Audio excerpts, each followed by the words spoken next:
किया गया है। इसको कहते हैं नेतृत्व करने वाला, यानी कि लीडरशिप करना। तो आप सब जिन क्षेत्रों में भी जाएंगे उन क्षेत्रों के नेता बनेंगे। नेता बनोगे ना सब लोग? मेरी आवाज सुन नहीं रहा लग रहा सब लोग। बच्चों आओ तो जोश। आप लोगों का ध्यान इधर है कि कहीं और है?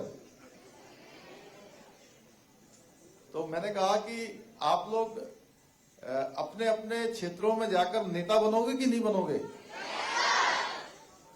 कैसे नेता?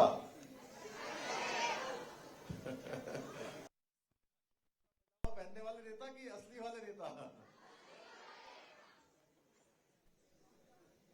जैसे हमारे बहुत सारे लोगों ने अपने अपने क्षेत्रों में जो है बहुत विशिष्टताएं प्राप्त की हैं, बहुत उत्कृष्टताएं प्राप्त की हैं। सर्वोत्तम को जिन्होंने प्राप्त किया है, अगर हम थोड़े दिन पहले की बात करें, कुछ सालों पहले की बात करें, तो हम सब लोगों ने प्रोफेसर एपीजे अब्दुल कलाम का नाम सुना है ना? सभी जानते हैं। प्रोफेसर एपीजे अब्दुल कलाम बहुत सामान्य स्थितियों में, सामान्य परिस्थितियों में पैदा हुए और एक मछुआरे के घर में पैदा हुए। वो उनके पिता मछुआरे थे और मछुआरे के घर में पैदा होने के बाद उन्होंने अपने जीवन में परिश्रम किया और संकल्प लिया कि नहीं, मुझे अपने देश के लिए, भारत माता के लिए कुछ करके दिखाना है। कुछ बनना नहीं है, देखिए बनने के लिए नहीं करना है, जो भी करना है कुछ करके दिखाने के लिए करना है।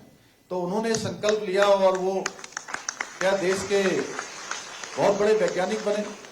हम सब जानते हैं कि देश के बड़े वैज्ञानिक बने, उसके बाद वो देश के राष्ट्रपति बने।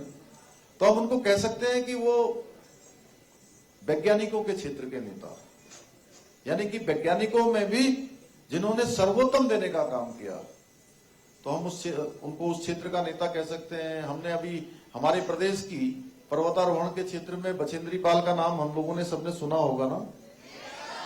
तो हम उनको कह सकते हैं कि पर्वतारोहण के क्षेत्र में वो नेता हैं। उन्होंने शिखर को छूने का काम किया है, चोटियों को छूने का काम किया है। ऐसे अनेकों उदाहरण हैं। अगर मेट्रो मैन का हम बात करें, हम पीछे जाकर सचिन तेंदुलकर को क्रिकेट की दुनिया का नेता कह सकते हैं, अब विराट कोहली को कह सकते हैं, या अनेकों नाम जो इस क्षेत्र में काम कर रहे हैं। मेजर ध्यानचंद जी को हम हॉकी के क्षेत्र का नेता कह सकते हैं। तो जिन्होंने अपने अपने क्षेत्रों में सर्वोत्तम को छूने का काम किया है, सबसे अच्छा काम किया है। तो मैं आपसे भी कहूंगा कि आप सब लोग नेता बनिए, जिस क्षेत्र में भी जाइए उस क्षेत्र के नेता बने। और जो अभी श्री काव्य जी ने कहा है कि नकल वाला कानून, ये नकल वाला कानून लाने की जरूरत क्यों पड़ी?